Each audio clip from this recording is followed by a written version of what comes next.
The first sound wasn't a scream of fear. It was joy. "Dad, look." Nelson stopped in the doorway of his white Ikoyi mansion, the warm late-afternoon sun casting long golden rays across the patterned driveway.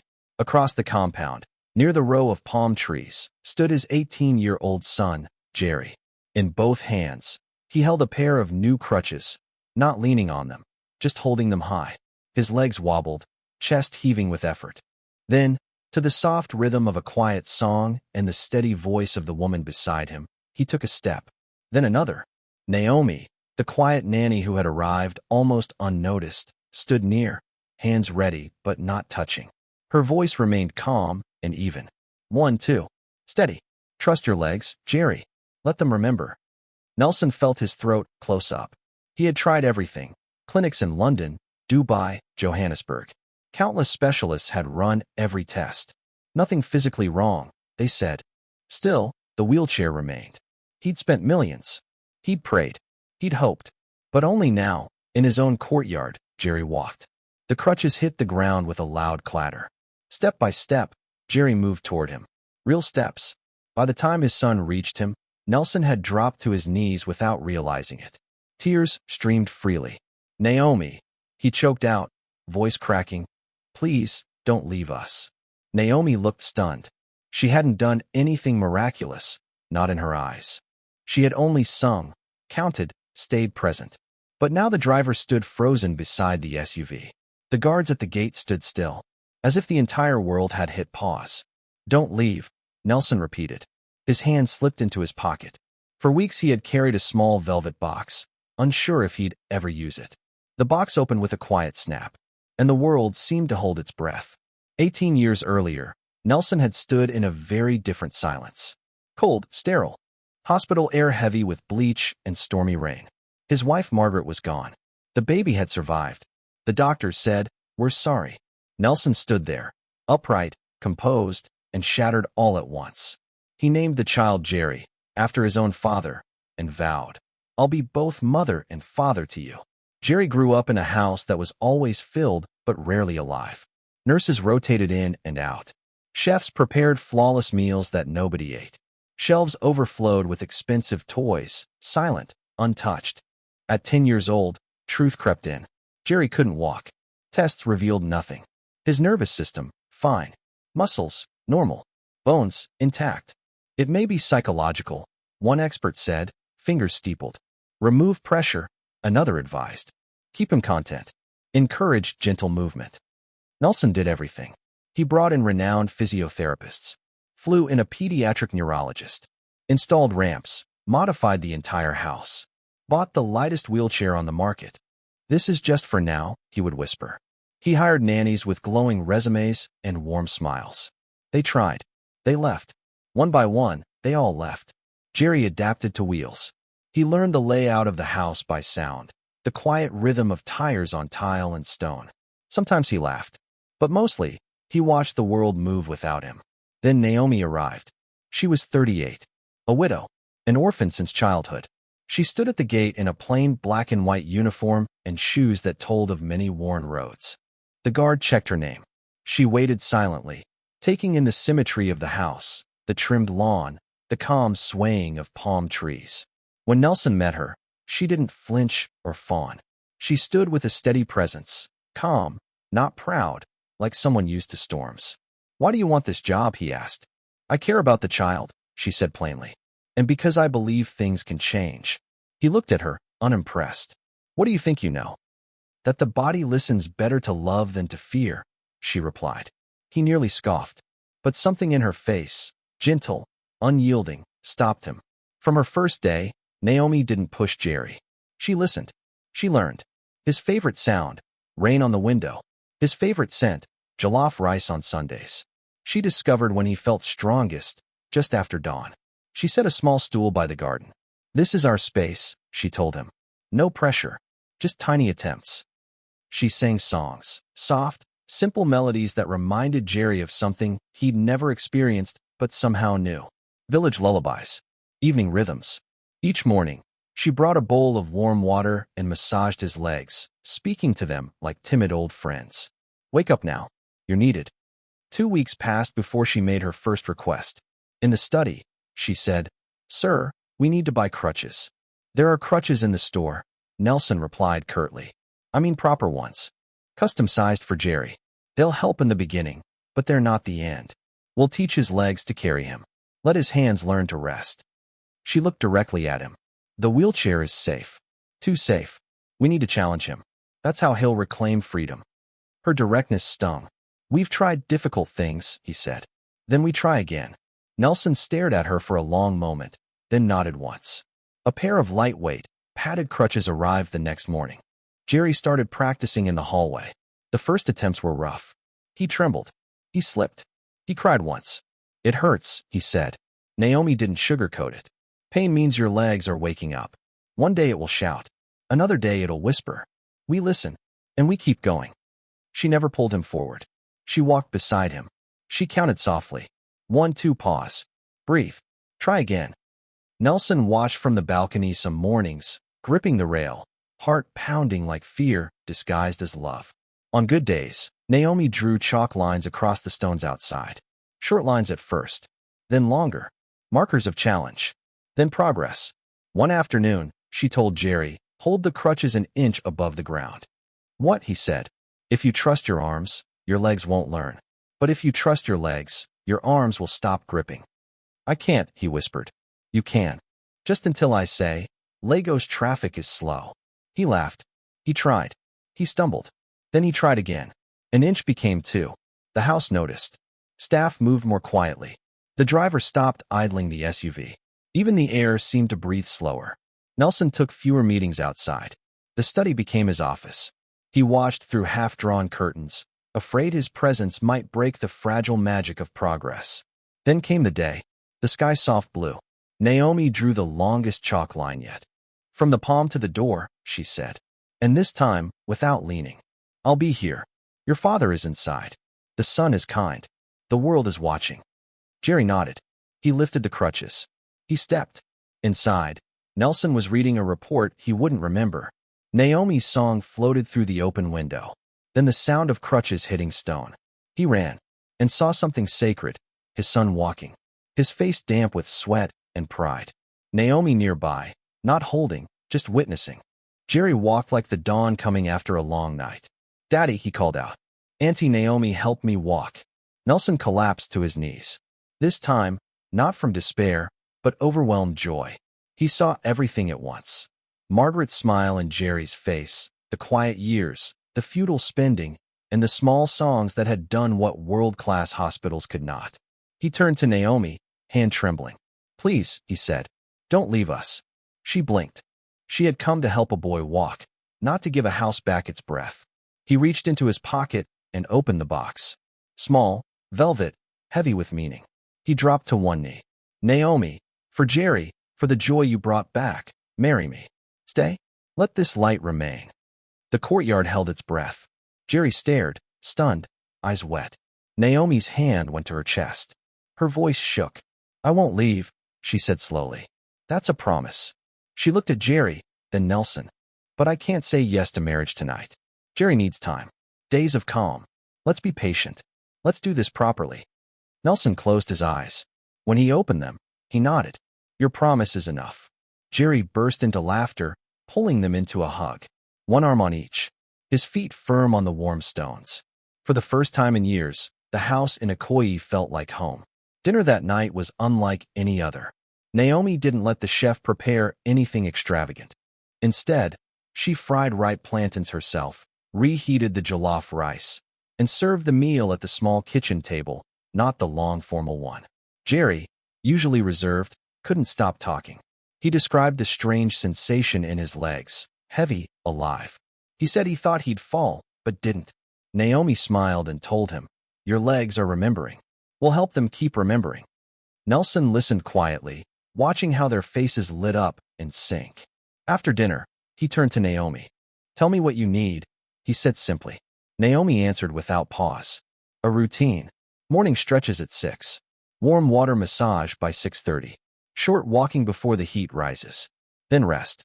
In the afternoon, something for his mind and hands. Puzzles, simple tasks. In the evening, longer practice walks. Nelson nodded. Done. What else? She turned to Jerry. Besides walking, what do you love? Jerry hesitated. His eyes shifted toward the study. Computers, he said quietly.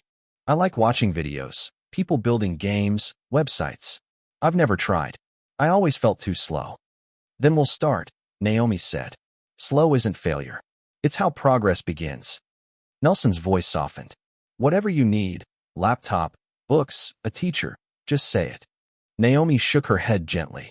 Let's start with free online lessons. Let him enjoy discovering things again, step by step. They sketched a plan on a napkin, steps, songs, and simple code. Jerry stuck it to the fridge with a tiny Danfo bus magnet. Morning brought mist over the lawn and a clean, pale sky. Naomi's song drifted through the garden as Jerry moved carefully, each foot deliberate. From the balcony, Nelson watched, gripping the railing, barely breathing. 10 steps, Jerry said proudly. Count with me. They did. He reached the chalk line. Turned. Walked back. Naomi wiped her eyes discreetly. Nelson didn't. Later that day, Nelson video called the London specialist. Watch, he said, turning the screen. Jerry walked, no crutches, across the polished floor of the living room. The doctor leaned forward, stunned. Remarkable, he whispered. Whatever you're doing, keep going. By evening, the rhythm of the household had changed. The chef adapted to a new light meal schedule. The driver kept the compound quiet during walking sessions. The guards watched chalk lines like works of art. But Lagos is a city that watches. One of the housemaids, curious and bored, filmed a short video. Jerry walking, Nelson on his knees, an open ring box in his hand. She shared it with a friend. That friend passed it on. By afternoon, it had hit gossip blogs. By night, it was everywhere. CEO proposes to Nanny. Son miraculously walks. Publicity stunt. Love or manipulation? Nelson's phone buzzed with constant notifications. The company's executive group chat was on fire. Kenna, one of the board members, sharp, critical, sent a terse message. Emergency board meeting. 9 a.m. PR crisis. Nelson looked at Naomi. She wasn't holding a phone. She sat on the floor, gently rubbing Jerry's feet with warm water, her voice low. Thank you, feet, for today. He cleared his throat. The video is online. Naomi looked up, reading his face more than his words. Let's keep our eyes on Jerry, she said calmly. On the work. But worry had already crept into Nelson's chest. That night, his older sister Sola arrived without notice. Regal, stern, with a perfect wrapper and a sharper gaze. A marriage proposal in public? To a nanny? She began before sitting. Do you want to be a punchline? Send her away now. Naomi stood. Good evening, Ma, she said politely. Sola barely acknowledged her. Jerry rolled in from the hallway, then stood, without touching anything. He walked to Naomi and took her hand. She is not the problem, he said. She is the reason I'm walking. Silence dropped into the room. Sola's eyes welled. She stepped back. You're walking. She turned to Nelson. I only want to protect you. I know, he said quietly. But let's protect what's true first. She pressed her lips into a line, then looked at Naomi. Be careful, she said, not warm, but not cruel. Lagos bites. I will, Naomi answered. Morning came gray and damp. Nelson left for Victoria Island in a sharp suit and a storm brewing in his mind. He loved the city. He wouldn't let rumor dictate his life. The boardroom was cold. Kenna opened directly.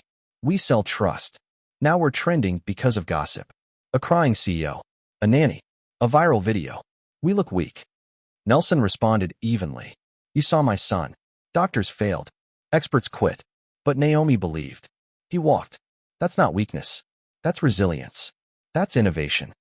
Kenna leaned forward. Investors don't buy miracles. They buy clarity. We propose a statement. The nanny is no longer employed. Keep your romance private. Protect the brand. Nelson's voice remained calm. She stays. Kenna didn't blink. Then we'll need proof the boy isn't being harmed. There are rumors, manipulation, exploitation. Family welfare might intervene. A chill swept the room. Nelson left early. He wouldn't beg in a boardroom he built. Back at the mansion, Naomi and Jerry resumed their schedule. Short walk, short lesson. Naomi opened a free coding site. Today, we learn what a loop is, she said. It means, do one small thing again and again until something big happens. Like walking, Jerry smiled. They wrote their first lines of code. When it worked and something moved on screen, Jerry laughed, really laughed. I made it move, he whispered. Naomi smiled back. Just like your legs. That peace lasted until evening. Rain fell lightly outside. The generator hummed and then coughed. The maid set the table. The SUV returned. Nelson entered, hugged Jerry, looked at Naomi. We'll keep going, he said. What's coming? She asked. Before he could reply, the head guard stepped in. Sir, he said quietly.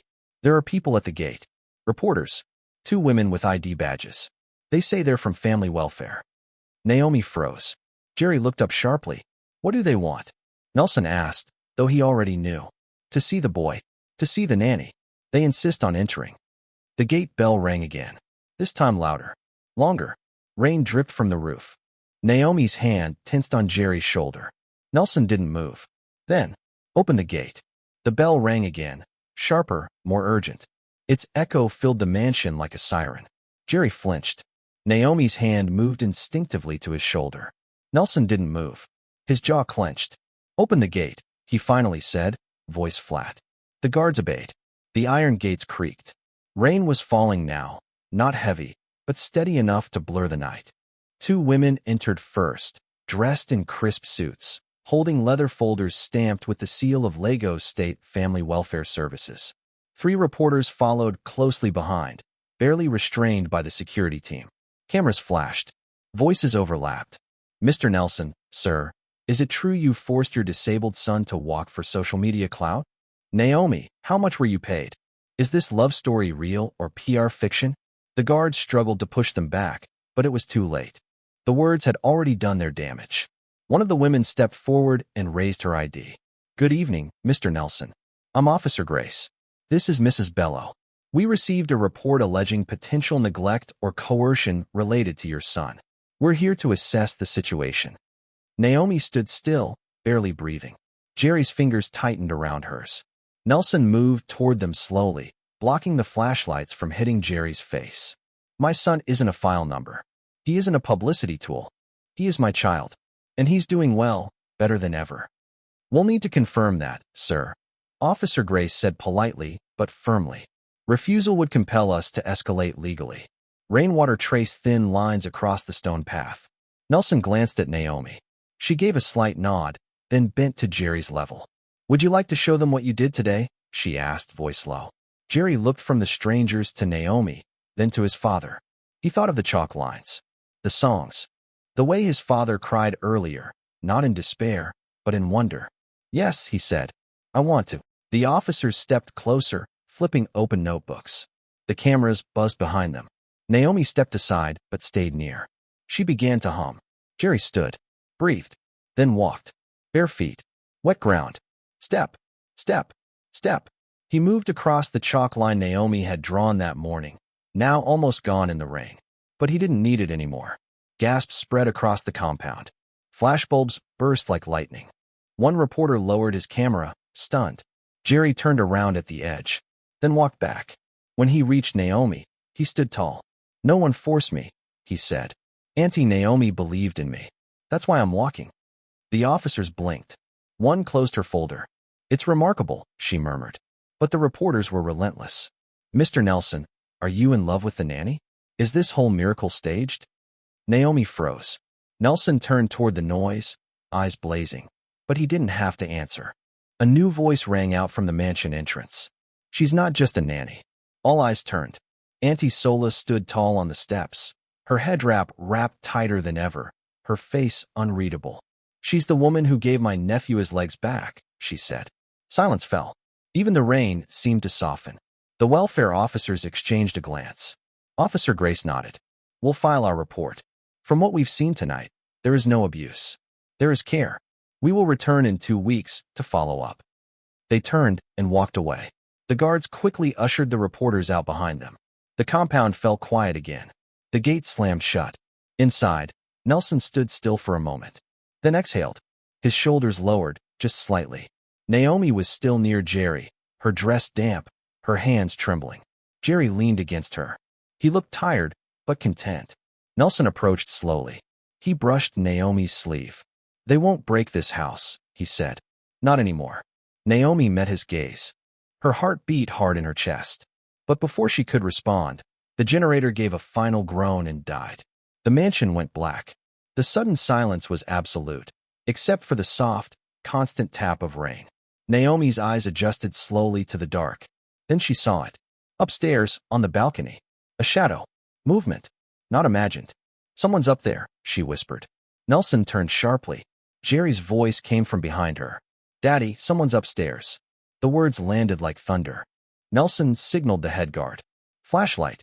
The guard rushed forward. Nelson grabbed the torch and flicked it on. A sharp beam of white light cut into the dark. He climbed the stairs slowly, each step loud in the silence. Naomi didn't move from Jerry's side. Her hand stayed on his shoulder. Upstairs, the light caught a figure crouched near the study door, tall, dressed in black. For a second, the figure froze, then bolted. Stop him, Nelson shouted. Guards sprinted forward. The intruder dashed down the hallway, jumped through an open window, and hit the courtyard tiles with a wet thud. The dogs barked furiously. The man scaled the back wall and disappeared into the rain. When Nelson returned, he was soaked, breathing heavily. Someone broke in, he said. Not a thief. They didn't take anything. They were listening. Naomi's chest tightened. Listening to what? She asked. Jerry's voice was soft, certain. They want our story. The words hit harder than anything else. He was right. This wasn't about money. Someone was watching, collecting pieces, not to celebrate, but to destroy. The lights flickered back to life, dim and unsteady. Nelson moved quickly. Double the security, he said. No one enters or leaves without clearance. Later that night, the house finally quieted. Nelson stood on the upstairs balcony, staring out into the rainy night. Naomi joined him. Her scarf was still damp. You see now, he said, voice rough, why I begged you not to leave. This isn't just about Jerry's legs. It's about the life we're rebuilding. I can't fight this alone. Naomi nodded. I promised I wouldn't leave. Not him. Not you. Not this house. She hesitated, then placed a hand lightly on his arm. But you must protect Jerry's happiness. Don't let anyone take that from him. Nelson nodded again. Words caught in his throat. In Jerry's room, the boy was asleep. His crutches stood untouched in the corner. His bare feet dangled off the bed, as if he was still dreaming of walking. Downstairs, Nelson's phone buzzed. A message from Kenna. Your house was breached tonight. You're being watched. Tomorrow, we vote on whether you stay as CEO. Nelson read it in silence. The war had officially begun. The boardroom at Nelson Group headquarters was tense. Rain tapped the glass walls as board members sat around the long table, files in front of them, most unopened. The chairman sat at the head. Kenna, a senior board member, stood up holding a thick folder. This meeting concerns the recent publicity surrounding our CEO, he began. A video of Mr. Nelson proposing to a nanny. His previously wheelchair-bound son walking. The story is viral. Social media is spinning. The company's stock has already taken a small hit. Investors are asking questions. He placed the folder on the table. This is not personal. It's about leadership optics. Nelson Group is a tech firm. We rely on precision, data, and public trust. I move that Mr. Nelson step down as CEO until the matter is resolved. A few board members nodded. Others stayed silent. Nelson remained seated. Are you finished? He asked. Kenna replied. We must act. The headlines are undermining our credibility. Nelson stood. Credibility comes from results. My son has lived in a wheelchair for 18 years. We went to every specialist. None succeeded. Naomi, a caregiver, did what none of them could. That is not a scandal. That is success. Kenna responded quickly. With respect, the public doesn't see nuance. They see a crying billionaire, a nanny, and a miracle. That's not strategy. That's drama. Another board member added, What exactly do you propose, Mr. Nelson? Nelson replied calmly. I propose we continue doing our jobs. The company is stable. The product pipeline is on track. I am still the same CEO. This story doesn't change the fundamentals. Just then, the doors opened. Jerry entered, walking steadily. Naomi walked behind him. Jerry walked toward the boardroom table and stood without assistance. I walked because they believed in me, Jerry said. No one forced me. Auntie Naomi didn't trick me. My father didn't use me. I walked because I learned to try again. Naomi added, Nelson Group was founded on belief in possibility. That's what happened in that house. You can choose to see it as a risk, or you can recognize what it really is, transformation. The room was silent. Then the chairman said, "Let's vote." The majority voted in favor of Nelson staying as CEO. Kenna didn't object, but his expression showed disagreement. That evening, the house was quiet. Jerry practiced walking across the garden with Naomi. Nelson watched from the balcony, saying little. He later joined them and told Naomi, "You gave him something no one else could. Not even me." Naomi responded, "He did the work. I only helped him believe." Inside, Jerry worked on a basic web page. It was white with black text. At the top, it read, "Start with one step." "I want to make a website," Jerry said. "For kids like me. A place where they can learn at their own pace." Naomi nodded. "Let's build it together." The next day began like the previous ones. Early morning stretches, short walks, simple coding lessons. The house had a new rhythm. But around noon, a call came. One of the guards informed Nelson 2 women from Lagos State Family Welfare were at the gate. Reporters were with them. They had IDs and said they were following up on a complaint. Nelson stood still. Jerry and Naomi were inside, unaware. He gave instructions, "Let them in, but keep the reporters outside." The gate opened. 2 women entered, followed by flashes of cameras behind the fence. The lead officer introduced herself as Grace. She stated they had received a report of possible neglect or exploitation and needed to interview both Jerry and the caregiver. Nelson nodded once. "You may proceed. But this isn't a spectacle. You speak to them as people, not subjects." Inside, Naomi and Jerry sat quietly as the officers asked questions. Jerry answered clearly. He said no one forced him, that he wanted to walk, and that Naomi had helped him do it safely. Grace asked if he wanted to show them. Jerry agreed. Slowly, he stood and walked across the same chalk line Naomi had drawn earlier. Though rain had washed it away, his steps followed the path. The officers watched closely. When he returned, Officer Grace closed her folder. "From what I've seen, there is no cause for intervention. We'll follow up in 2 weeks." Outside, one of the reporters shouted questions over the gate. "Mr. Nelson, are you in love with the nanny? Was this all staged?" Before Nelson could respond, Auntie Sola, his elder sister, stepped outside. Her voice was calm but firm. "She is not just a nanny," Sola said. "She gave my nephew his legs back." The compound fell silent. The reporters eventually left. Nelson turned to Naomi. "I told you not to leave," he said. "Now I'm asking again. Stay?" Naomi didn't answer right away. She just said, "Jerry needs stability. Let's protect that first." That night, someone broke into the compound. One of the guards noticed a figure near the study window. By the time Nelson got upstairs with a flashlight, the intruder had escaped over the back wall. Nothing was stolen. It was clear they hadn't come for valuables. They had come to listen. Nelson increased security immediately. He stood on the balcony and watched the city lights in the distance. Naomi joined him. "You see now why I can't leave yet," Nelson said. "This isn't just about walking. It's about defending what we've built." "I'm not going anywhere," Naomi said. "But Jerry comes first." In Jerry's room, the boy slept soundly. His crutches were untouched. His legs dangled off the bed. Even in dreams, he was still walking. The next day brought another message from Kenna. "There will be a second vote. Some shareholders want you out. Prepare your response." Nelson didn't reply. He closed the message and looked at Jerry's code on the laptop. A small moving circle that repeated in a loop. Later that evening, Jerry explained, "It's called a loop. It keeps going until the task is done." Nelson looked at the screen. "We'll keep going too," he said, "until the task is done." Like low humidity before a storm. But inside, the atmosphere had shifted toward calm persistence. Jerry continued to walk unaided. Mornings began with Naomi humming quietly as he took his first laps on the interlocking stones of the compound. No crutches, no wheelchair, just measured steps and soft breaths. Inside, the app they had begun to build, simple, functional, based on Jerry's daily learning, was entering its second testing phase. 3 rehab centers were using it. 1 NGO had requested access. The feedback was slow, uneven, and real. "I pressed the same thing 5 times, one child had said in a voice note. "But now it works the first time." Jerry listened to that message twice a day for a week. Naomi simply made a note in the feedback log. Persistence loop confirmed effective. Nelson stayed close to the operational side, but never intervened with the app's direction. He organized funding through a new nonprofit wing. The app would remain free for rehabilitation centers. No monetization, no acquisition, just access. They named it One Step.